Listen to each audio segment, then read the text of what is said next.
Never corner a coyote if you're hazing. Always make sure it has an escape route. Do not haze a coyote if it is injured or sick, or it is pups or near a den with pups. Repeated and ongoing hazing is the best way to ensure that coyotes remain fearful of us. If you encounter a coyote that you believe to be sick or injured, contact your local animal control or animal shelter for support. Reducing conflict with coyotes requires community involvement. Everyone needs to take action. Share these tips with your neighbors and teach your children about what to do if they encounter a coyote.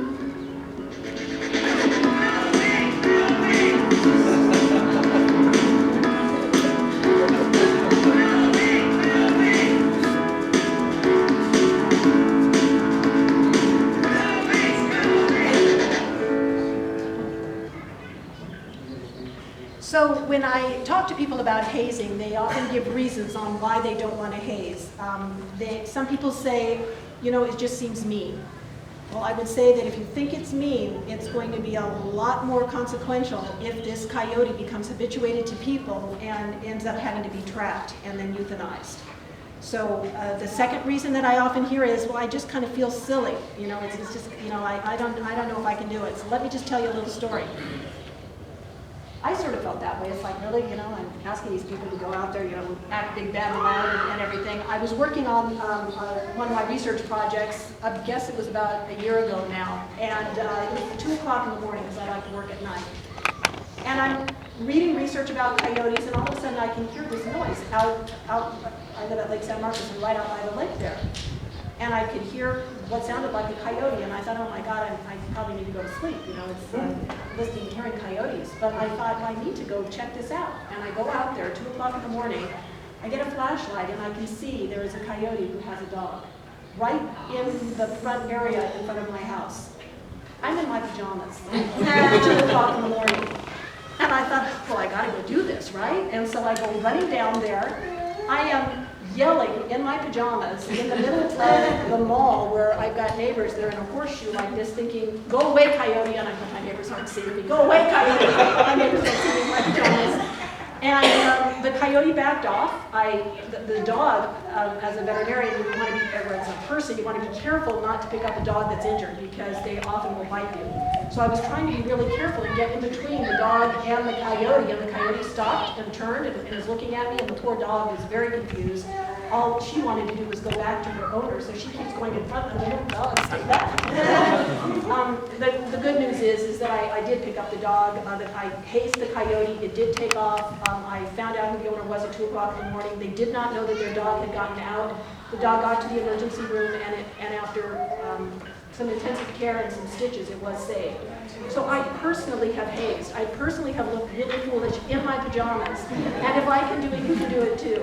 And I can't, you know, the owners were extremely appreciative, and they are now hazers too. They have the little shaker, and they're going to haze if they need to. On that, Yes. so it says don't haze them if you see them at a distance, but walking around here, I've seen a coyote or two like out in the construction area. So, you know, it's a couple hundred yards away from me, but it's still roaming in the area where there will be houses. So would it be pragmatic for us, if we see coyotes kind of down around in this construction area, to go towards them and haze them away from the bottom of the valley here in general? I would say yes. Okay. I would say where the construction is taking place, certainly in this park, you know, you want them to start getting used to the idea that there are off-limit areas and that they need to go back out into those wild areas. I think that you will do your community a favor in the long run when these homes are all filled with people. Okay. And then get them to haze.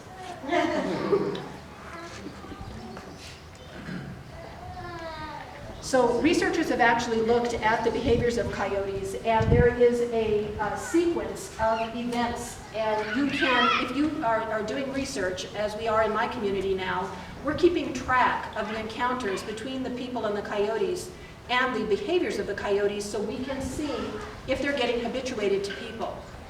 So if you're watching the coyotes' behavior, first you're going to see an increase in observing the coyotes on the streets and yards at night.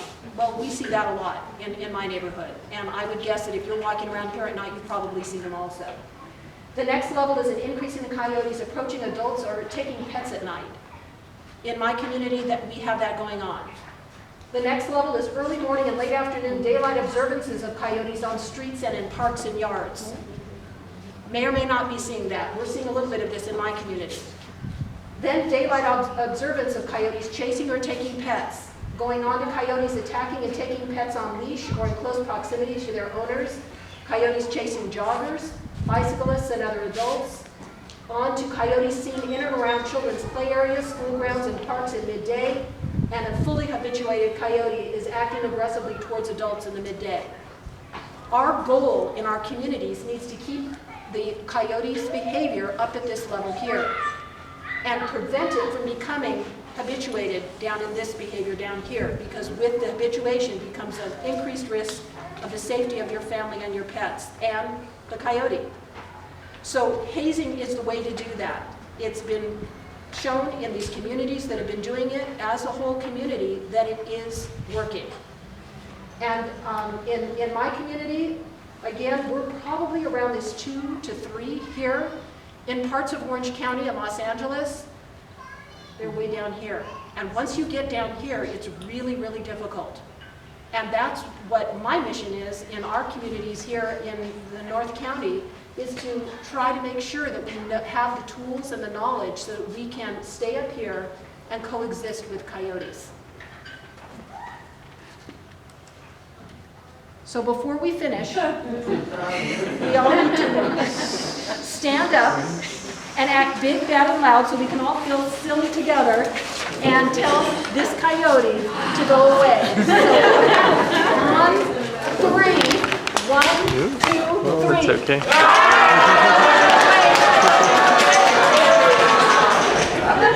And so it worked, yeah. In fact, it scared them.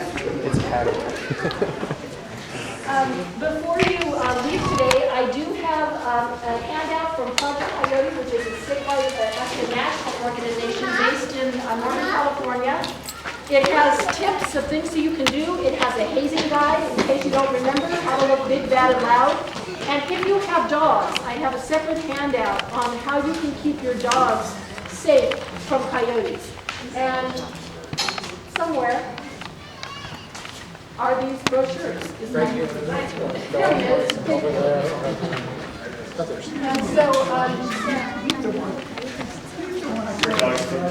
and if you have any questions, I'm happy to take them. Otherwise, my husband's going to pick up the signs because we're going to use them at the next, or you can leave them at the table.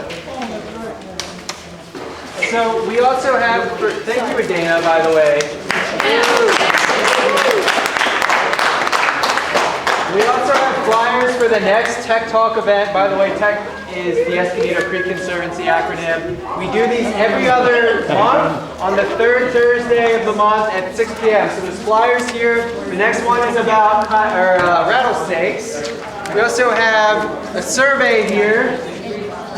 And if you'd like to join our mailing list, I'm just going to have a piece of paper right here. You can just put your address and we'll let you know when we have other programs. We offer programs all the time. So sign up, we won't spam you.